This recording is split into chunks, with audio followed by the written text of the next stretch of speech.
Student, कैसे हैं आप सभी? आशा है आप सभी बहुत अच्छे होंगे और अपने लक्ष्य के प्रति सजग होंगे, ऐसी ही मेरी कामना है। आज मैं आप लोगों के लिए एक पद्यांश लेकर आई हूँ जो आपका श्रद्धा मनु चैप्टर से रिलेटेड है। तो आइए चलिए शुरू करते हैं।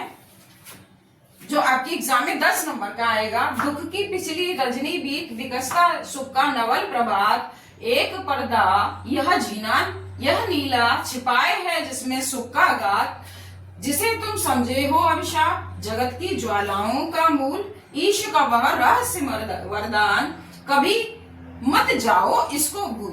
तो देखिए, ये इसमें से सबसे पहले आपका ये क्वेश्चन बनेगा कि पद्यांश के पाठ और कवि का नाम लिखिए। तो पद्यांश के पाठ का नाम है श्रद्धा मनु और कवि का नाम है जयशंकर प्रसाद। अब दूसरा क्वेश्चन आपका क्या बनेगा कि रेखांकित अंश की व्याख्या कीजिए।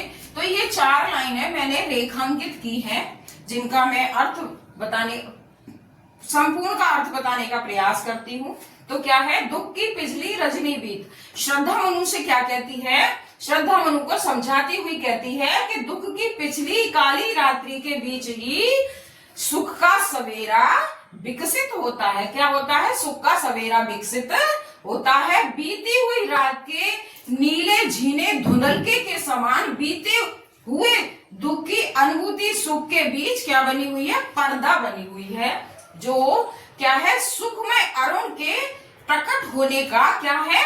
पूर्व संकेत है। अरुण मीन्स वैसे होता है लाल।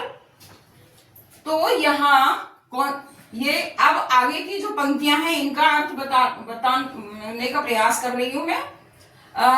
जिसे तुम समझे हो अभिशाप, हे अजनबी, हे आगंतुक, हे मनु, जिसे तुम अपने जीवन का क्या समझे हो? अभिशाप समझ रहे हो, जगत की ज्वालाओं का मूल, वह जगत की यानी संसार की ज्वालाओं का मूल कारण है।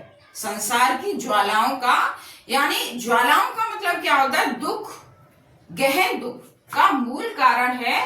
और ईश्वर का वह रहस्यमय वरदान है। ईश्वर का वह रहस्यमय वरदान है।